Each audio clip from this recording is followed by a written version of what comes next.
ሰላም ጤና ይስጥልኝ እንደምን ቆያችሁ ውድ ተከታታዮቻችን ወቅታዊና እውነተኛ መረጃዎችን በፍጥነት የምታገኙበት የንጋት ዩቲዩብ ቻናላችን ነው። የሰዓቱን ዋና መረጃዎችን በማስቀደም እንጀምራለን። አይኤምኤፍ ለኢትዮጵያ ፈቀደ። ከጦርነቱ ጫና በስተጀርባ የተገኘው ድል። ኤርትራ ተመረጠች። የመንግስታቱ ውሳኔም ተላልፏል። ከእንጦጦ እስከ ቀጨኔ አዲስ ታምር ተሰራ። 9.6 ኪሎ ሜትር የሸፈነው ግዙፍ ፕሮጀክት። የግብጽ እየተዳከመ የመጣው የአረብ ተጽዕኖ፣ የኢትዮጵያ ስትራቴጂካዊ ድል፣ የቀይ ባህሩም ተስፋ። መረጃዎች በፍጥነት እንዲደርሳችሁ ቻናላችንን ሰብስክራይብ በማድረግ የደወል ምልክቷን ይጫኑ እያለን አሁን በዝርዝር ወደ ያዝናቸው መረጃዎች እናልፋለን። እስከ ዝግጅታችን ፍጻሜ አብራችሁን ቆዩ።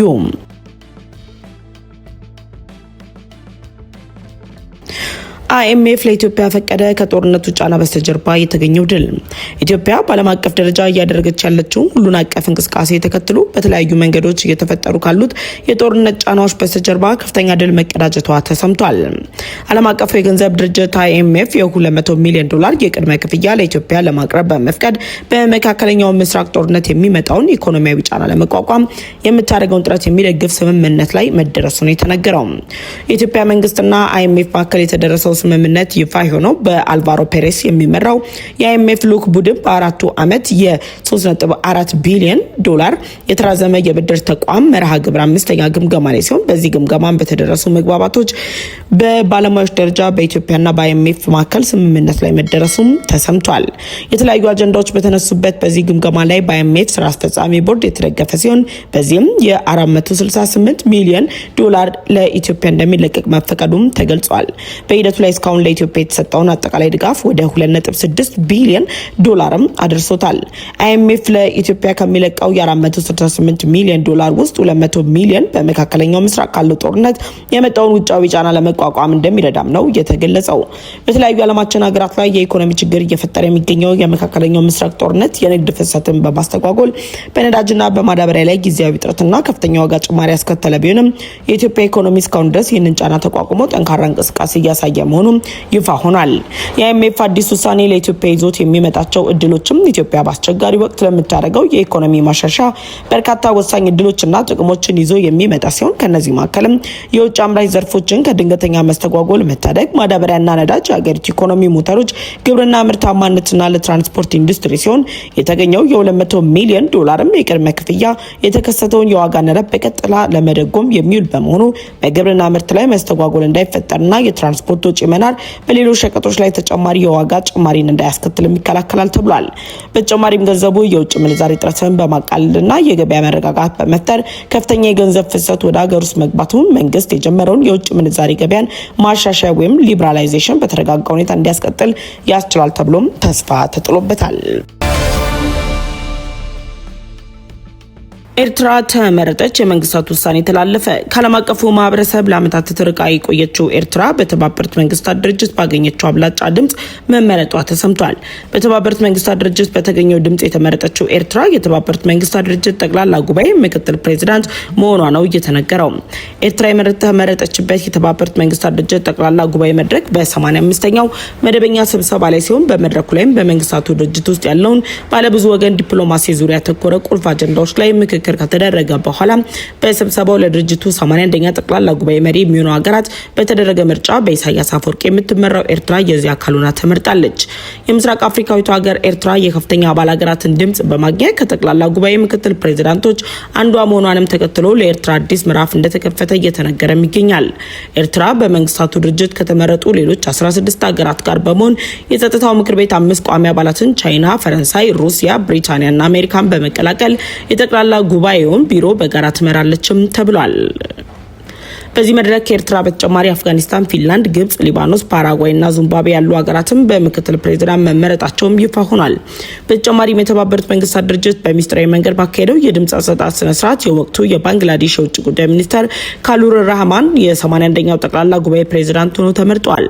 ሚስተር ራህማን 99 ድምጽ በማግኘት የተመረጡ ሲሆን ተፎካካሪያቸው የቆርጵስ እንድሪያስ ካርሶን በ1991 ድምጽ አሸንፈዋል። በነሐሴ ወር መጨረሻ ላይ ስራቸውን በይፋ የሚረከቡት ተመራጩ ፕሬዚዳንት ሀሊሩ ራህማ ከአሸናፊነታቸው በኋላ ባደረጉት ንግግር የተባበሩት መንግስታት ድርጅት በአሁኑ ወቅት ከባድ የፋይናንስ ቀውስና ዓለም አቀፍ የእምነት ማጣት ጉድለት እየገጠመው መሆኑን ጠቅሰው አባል ሀገራቱ ድርጅቱን መለወጥና የተሻለ ውጤት ማምጣት እንደሚቻል በተግባር ማሳየት እምነት እንደሚገባም አሳስበዋል።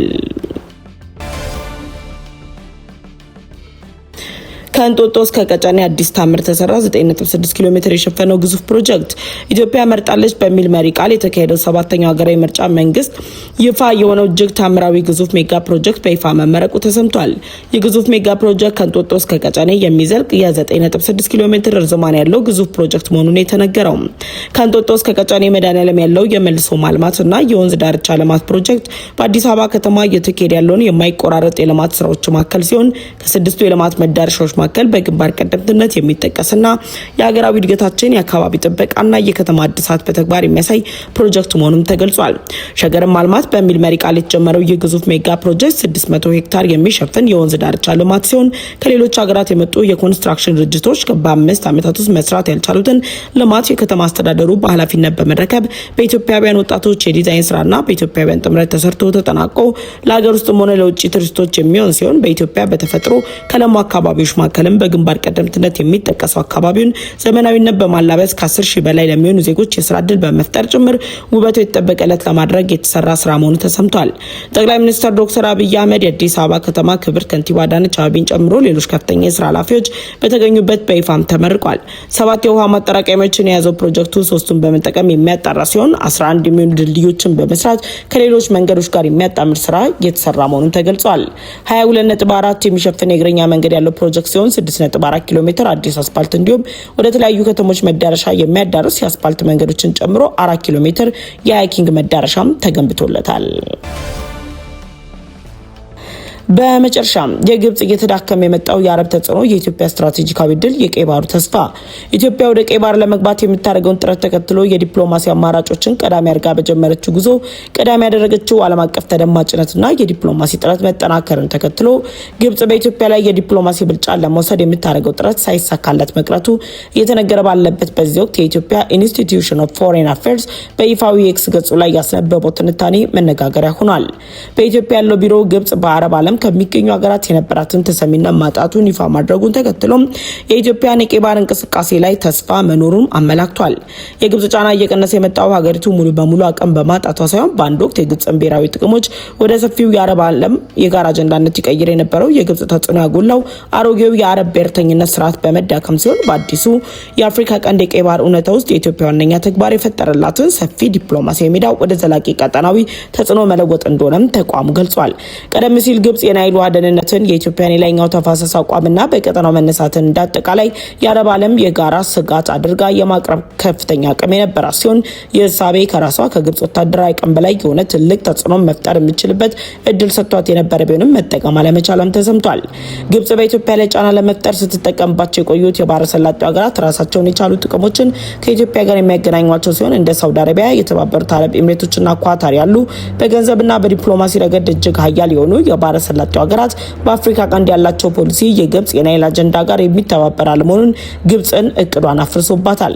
የእነዚህ ሀገራት ፍላጎት በወደቦች፣ በምግብ ዋስትና፣ በኢንቨስትመንት፣ በሎጂስቲክና በቀይ ባህር ፉክክር ላይ በመሆኑ ለውሃ ደህንነት ከግብጽ ጋር ቢወግኑ የራሳቸውን ቀጠናዊ ጥቅም ለግብጽ ቅድሚያ እንዲሰጡ አያረጋቸውም ተብሏል። የቀይ ባህር ደህንነትና የኢትዮጵያ አስፈላጊነት ግብጽ እንደ አውሮፓውያን አቆጣጠር በ2020 የተመሰረተውን የቀይ ባህር ዳርቻ ሀገራት ምክር ቤት በመጠቀም ኢትዮጵያን ያገለለ ጠባብ እይታን ለማስቀጠል እየሞከረች መሆኑም ይታወቃል። የንጋት ቲዩብ ለሰዓቱ የያዘላችሁ መረጃዎች እነዚህ ነበሩ። በቀጣይ በሌሎች መረጃዎች ተመልሰን እንመጣለን። ለንጋት ቲዩብ ቻናላችን አዲስ ከሆናችሁ የደወል ምልክቷን ተጭናችሁ ቤተሰብ መሆናችሁ እንዳትረሱ። ቻናላችንን ሰብስክራይብ አድርጋችሁ ቤተሰብ ከሆናችሁ ላይክና ሼር በማድረግ ለወዳጅ ዘመዶቻችሁ እንድታጋሩ ጋበዝናችሁ። በቀጣይ በሌሎች ዝግጅቶች እስከምንመለስ ድረስ ቸር ቆዩን።